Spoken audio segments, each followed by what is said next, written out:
UPI చెల్లింపులపై ఛార్జీలకు సంబంధించి లోక్సభలో కీలక బిల్లు ఆమోదం పొందడం, అలాగే బ్యాంకులు చెల్లింపు సంస్థలకు కూడా ఆదాయ మార్గం, అదనపు భారం పడకుండా చూడాలని ఇది. దీనికి సంబంధించి మీ విశ్లేషణ ఏంటి సార్? అంటే ఇప్పుడు దేశంలో ఈ డిజిటల్ చెల్లింపుల రూపురేఖలు మారుస్తాము, మరింతగా నో క్యాష్ విధానాన్ని తీసుకొస్తాము, డిజిటల్ క్యాష్ విధానాన్ని తీసుకొస్తామని బడ్జెట్ సమావేశాల్లో కేంద్ర ఆర్థిక మంత్రి నిర్మలా సీతారామన్ ప్రకటించారు. సరే, ఇంకా వైబిలిటీ పెరుగుతుంది, ఈజీ క్యాష్ ట్రాన్సాక్షన్కి ఆల్రెడీ సిద్ధమైన నేపథ్యంలో ఇంకా మంచి సంస్కరణలు రాబోతున్నాయని. కానీ ఇప్పుడు ఇదేంటంటే యూపీఐతో సహా కొన్ని ఎలక్ట్రానిక్ చెల్లింపు విధానాలపై భవిష్యత్తులో ఈ రుసుములు విధించే బిల్లుకు లోక్సభ అయితే ఆమోదం తెలిపింది.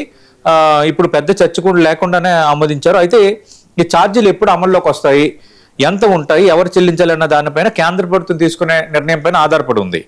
ఇప్పుడు ఏంటంటే యూపీఐ లావాదేవీలు వినియోగదారులకి ఉచితంగానే ఉన్నాయి, బట్ లిమిట్ ఉంది. లిమిట్ ఏంటి? ఒక రోజులో ఇప్పుడు మనం చూస్తాము, ఫోన్పే ఉంది, దానికి ఒక లిమిట్ ఉంది. తర్వాత గూగుల్ యాప్, ఇట్లా ఏదైతే యూపీఐ ట్రాన్సాక్షన్ సంబంధించి బ్యాంక్స్ కూడా చేస్తున్నాయి కాబట్టి వాటికి ఒక లిమిట్ పెట్టారు. ఈ లిమిట్ దాటితే మరి మీరు చేయడానికి లేదని. ఇప్పుడు ఇదేంటి లిమిట్ కాదు, మీరు చేసే ట్రాన్సాక్షన్ పైన అదనంగా ఒక ట్యాక్స్ పడుతుంది. ఫర్ ఎగ్జాంపుల్ లక్ష రూపాయలకు ఒక 10% అన్నారు అనుకోండి, అది కష్టమే. కానీ అంత ఉండదు. అంటే ఎగ్జాంపుల్ చెప్తున్నాను, ఒక ₹1,00,000 కనీసం ఒక 400-300 పడినా అది నష్టమే కదా. ఒక 200-100 రూపాయలు పడినా అది ఇబ్బందే కదా. ఇప్పుడు 5 లక్షలు పంపిస్తే 500. ఇలా కొందరికి అది ఈజీగా ఉండొచ్చు, కానీ అది కొందరికి కష్టసాధ్యమైంది. ఎందుకంటే మీరు నోట్ల రద్దు తర్వాత ఇంకా డిజిటల్ క్యాష్ విధానం, ఎలక్ట్రానిక్ క్యాష్ విధానం పెరగాలని దేశానికి పిలుపునిచ్చారు. అందరూ అందులో భాగం అవ్వాలన్నారు. దీనివల్ల మోసాలను అరికట్టొచ్చు అన్నారు. కానీ మళ్ళీ ఇప్పుడు యూపీఐ లావాదేవీలను మీరు చేయాలని విస్తృతంగా అందరినీ ఎంకరేజ్ చేసేసి, బెస్ట్గా చేసుకోండి అని ఎంకరేజ్ చేసి, మళ్ళీ ఇప్పుడు యూపీఐ ట్రాన్సాక్షన్స్ మీద డబ్బులు వేస్తామంటే అది ప్రజలకి ఇబ్బంది, బ్యాంకులకి లాభం చేకూర్చేదే. అందుకు ఈ విషయంలో మరి విపక్షాలు అయితే ఇష్యూ చేస్తున్నాయి. అయితే మేము వేయబోయే ట్యాక్సులు, ఈ ట్రాన్సాక్షన్ సంబంధించి లావాదేవీలపై అదనపు రుసుము అనేది సామాన్యులకు అంత ఇబ్బంది పెట్టే విధంగా ఉండదు అని కేంద్రం చెప్తోంది. బట్ అది పూర్తి స్థాయిలో వివరాలు వచ్చిన తర్వాత మనం మాట్లాడాలి. రెండోది, ఈ కేంద్ర ప్రభుత్వం నోటిఫై చేసిన డిజిటల్ చెల్లింపు విధానాలపై బ్యాంకులు, ఈ పేమెంట్ సర్వీస్ ప్రొవైడర్లు అయితే ఛార్జీలు వసూలు చేసుకునే అవకాశం ఇప్పుడు ఈ బిల్లు వల్ల ఏర్పడబోతోంది. అందుకు వీళ్ళు ఏంటంటే బ్యాంకులు, పేమెంట్ సర్వీస్ సంస్థలు, సాంకేతిక మౌలిక సదుపాయాల సంస్థలకు స్థిరమైన ఆదాయ మార్గం కల్పించడం ఈ సవరణ లక్ష్యమని ప్రభుత్వం చెప్తోంది. సరే, వాళ్ళకి ఆదాయం మీరు కల్పించాలనుకుంటే ఏదైనా వెసులుబాట్లు ఇవ్వండి, కానీ మళ్ళీ ప్రజలపైన పడి ప్రజల జోబులకి చిల్లు పెట్టాలనుకోవటం ఇంతకు మించిన దుర్మార్గం అయితే లేదు. అందుకే కొంత వ్యతిరేకత వస్తుంది. ప్రధానంగా ఇప్పుడు ప్రస్తుత చెల్లింపు వ్యవస్థలో మర్చెంట్ డిస్కౌంట్ రేట్ వసూలు చేయడానికి అనుమతి లేదు. ఈ మార్పులు చేయడం వల్ల యూపీఐపై వెంటనే ఛార్జీలు విధించాలని ఎక్కడ పేర్కొనలేదు, కానీ ఈ నోటిఫికేషన్ ద్వారా వాళ్ళకు ఒక అవకాశం అయితే కల్పిస్తున్నారు. ఈ కల్పించిన క్రమంలో ఏం జరగబోతుంది అనేది ఆసక్తికరంగా ఉంది.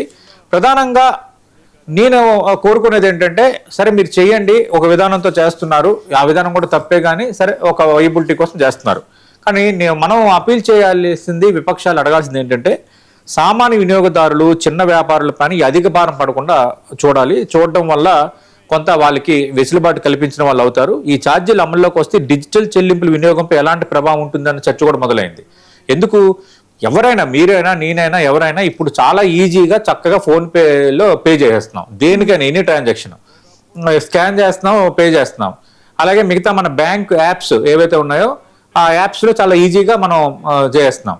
ఇప్పుడు ఏమైంది, యూపీఐ చెల్లింపులకు కూడా అదనపు రుసుము, ట్యాక్స్ అని వేసారనుకోండి, ఇప్పుడు ఏం చేస్తారు, మరి యూపీఐ పేమెంట్లు ఎక్కువ చేయరు. మళ్ళీ అప్పట్లాగే మళ్ళీ ఏటీఎంలకి పరుగులు తీసి, బ్యాంకులకు పరుగులు తీసి మళ్ళీ క్యాష్ని డౌన్లోడ్ చేసుకుని, క్యాష్ని జోబులో పెట్టుకొని క్యాష్ని వాడతారు.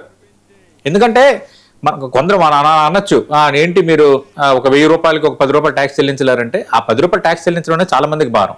₹1000 అంటే 10,000కి ₹100 చెల్లించడం అంటే చిన్న విషయం కాదు కదా. అందుకు అంత ఈజీగా కొందరు కొట్టిపారేస్తారు. కానీ ఏంటంటే ఇప్పుడు ఇప్పుడైతే అమల్లోకి వచ్చి ఈ విధానం మళ్ళీ పెరుగుతుందో మీరు చూడండి, ఖచ్చితంగా మళ్ళీ ఏటీఎంలకు జనాలు క్యూ కడతారు, మళ్ళీ బ్యాంకులపై కూడా భారం పడుతుంది. ఏ బ్యాంకులకు భారం లేకుండా, ఏ మనీ ట్రాన్సాక్షన్స్ నష్టం జరగకుండా, మోసాలు జరగకుండా ఉండడానికి ఈజీ క్యాష్ విధానం తెచ్చారో అసలు లక్ష్యానికి ఇది కొంత విఘాతం కలిగించేలా ఉంటుంది. ఖచ్చితంగా మళ్ళీ ప్రజలు ఏటీఎంలకు వెళ్ళి క్యూలు కట్టి బ్యాంకులకు వెళ్ళి నోట్లు తెచ్చుకొని జోబులో పెట్టుకొని ఇంకా నోట్ల వినిమయం అనేది మళ్ళీ పెరుగుతుంది. మరి అనుకున్న లక్ష్యం మరి నెరవేరుతుందో లేదో కేంద్ర ప్రభుత్వం ఆలోచించాలి. యూపీ అనేది దేశంలో అత్యంత ప్రజాదరణ పొందిన డిజిటల్ చెల్లింపు విధానంగా మారింది. వీధి వ్యాపారులు అందరూ కూడా ప్లస్ అయింది. కానీ ఈ సేవలపై ఛార్జీలు చట్టపరమైన అవసరం కల్పించడం అనేది ఇప్పుడు ఈ డిజిటల్ చెల్లింపు రంగంలో కొత్త చర్చకి అయితే దారితీసింది. మరి ఇన్ని అంశాలు ఉన్నాయి కాబట్టి మరి కేంద్ర ప్రభుత్వం ఎట్లా రెస్పాండ్ అవుతుంది, త్వరలో ఎలాంటి రుసుములు పడబోతున్నాయన్న దానిపైన వచ్చే స్పష్టత పైన మనం ఇంకా పూర్తి స్థాయిలో విశ్లేషించే అవకాశం ఉంది.